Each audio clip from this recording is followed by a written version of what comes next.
Hello friends, today in this video we are going to see what is power factor and what are the improvement and how the low power factor is arising and how can it can be reduced or improved.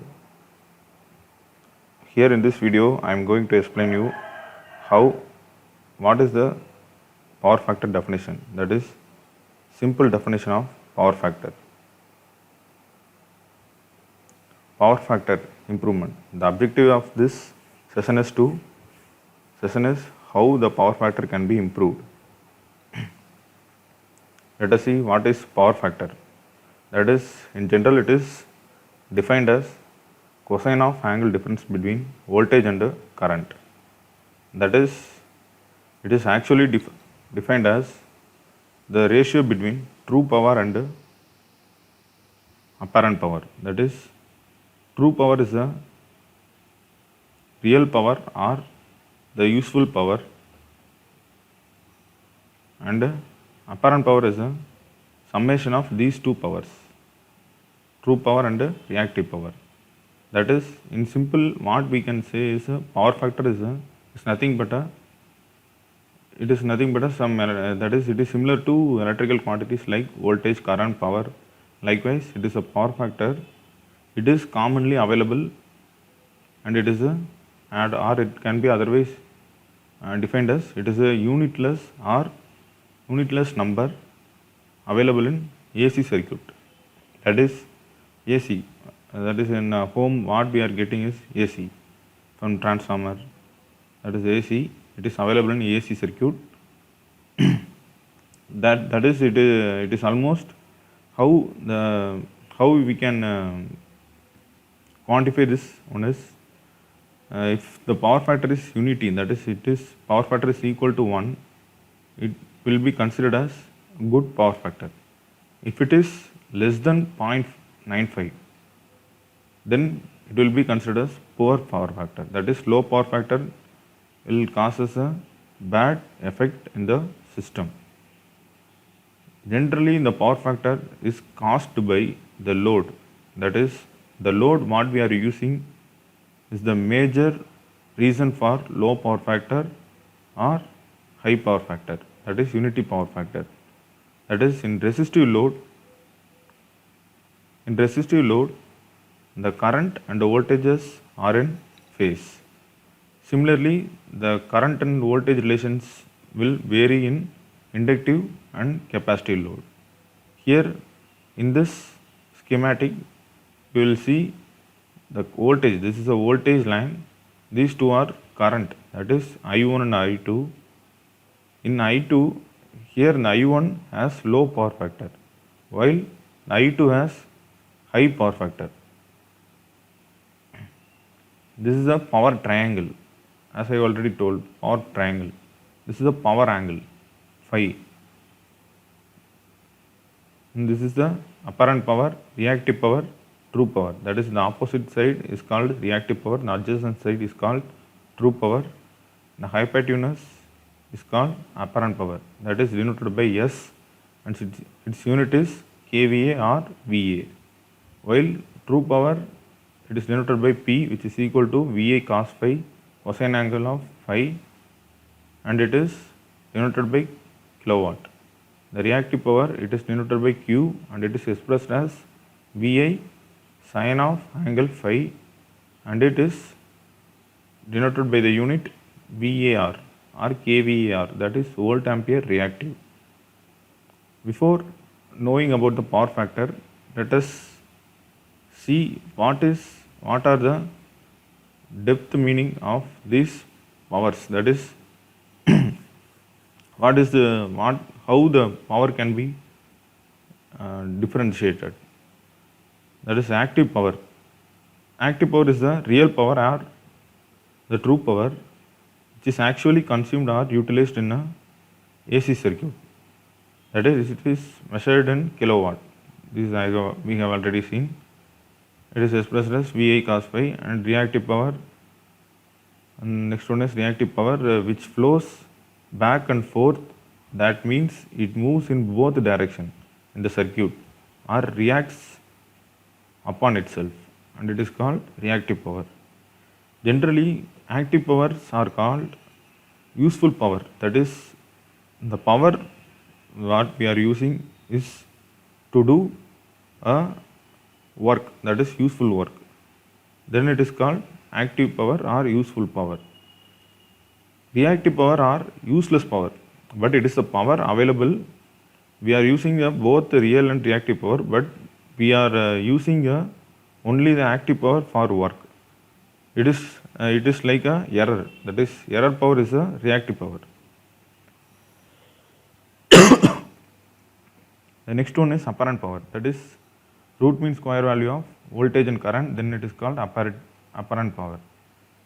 We have already seen in purely resistive circuit the current and voltage are in phase, where in purely inductive and capacitive circuit the current lags voltage by 90 degree, and in capacitive load the current leads voltage by 90 degree.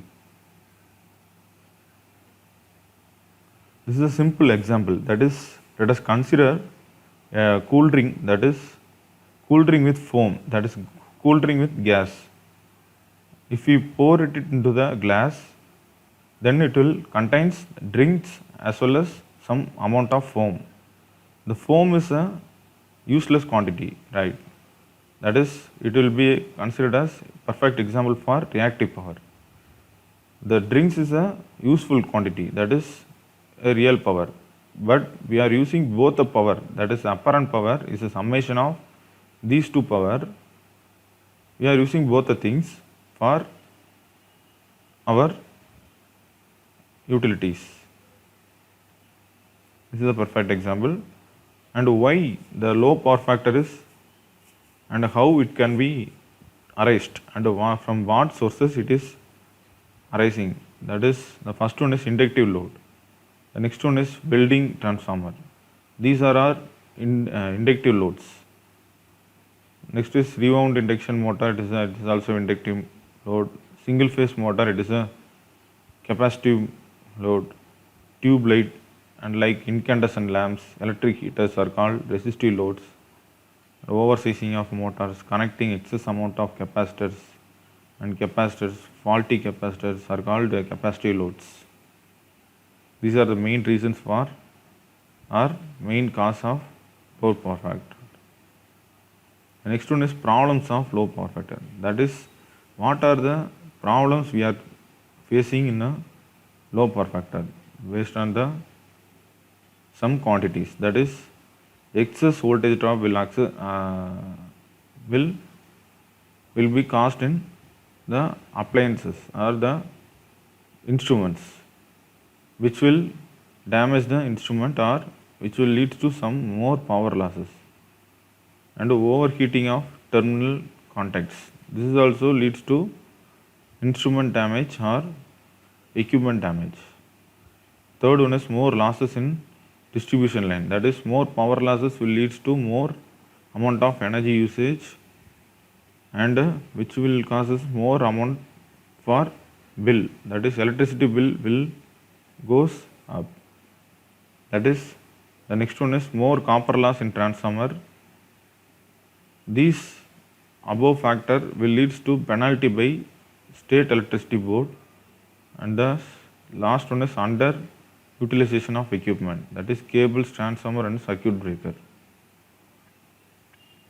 Next one is, what are the methods to overcome this low power factor? That is, how we can mitigate or overcome these power factor, or how we can make these low power factor into high power factor. That is, how can we make the instrument to better instrument. The first one is capacitor banks. That is, capacitor bank is installed parallel to the load that provides this reactive power and reduces the phase difference between the voltage and the current. That is, it will reduce the phase difference between voltage and current and make them into operate in phase. And the next one is synchronous condenser. It is it is connected at the load, that is load side of the synchronous motors or the across the rotor circuit. In order to it behaves like a capacitor and draws lagging current from the supply or supplies the reactive power. The next one is phase advancer. It is also similar to synchronous condenser, and it will provide exciting ampere turns to provide the required flux at the given slip frequency. That is it will provide flux at a given slip frequency as per the motor norms, induction motor norms. The next one is how we can improving power factors. It is a continuation to the methods, that is solution to improve the low power factor, to add power factor correction capacitor to the plant power distribution systems. The next one is capacitors acts as reactive power generators. That is, it will generate, the main purpose of the capacitor is to generate reactive power, and it will provide needed reactive power to accomplish kilowatt of power. That is, instead of extracting reactive power from the supply side, that is, if we the load that is requiring reactive power will extract reactive power from the load. The supply we are getting is purely, that is around 100% real or active power. If we extract reactive power, it will get damaged, or it will be mixture of real and reactive power. That will causes a harmonics in the supply. So in order to avoid such problems, we are adding a capacitor bank or other synchronous condenser or phase advancer for at the load side to accomplish to accomplish the needed reactive power, in order to provide reactive power to the load. The third one is reduces the amount of reactive power required from utilities, thus total power generated by the utilities. Next is, what are the advantages of power factor improvement by capacitor addition? The reactive current of the network is reduced. That is, for example, if we use inductive loads like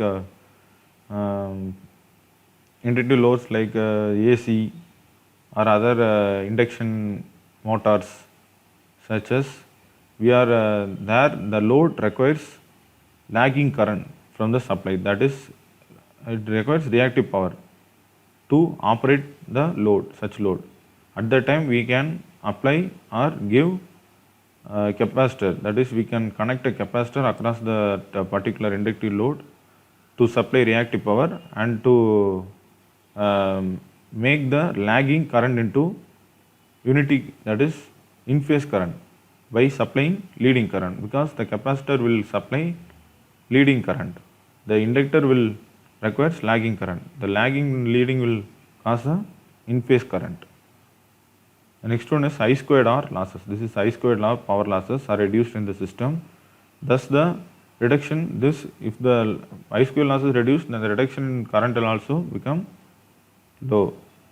The voltage level at the load end is increased, and the kV loading on the source generators as also on the transformers and lines up to the capacitors.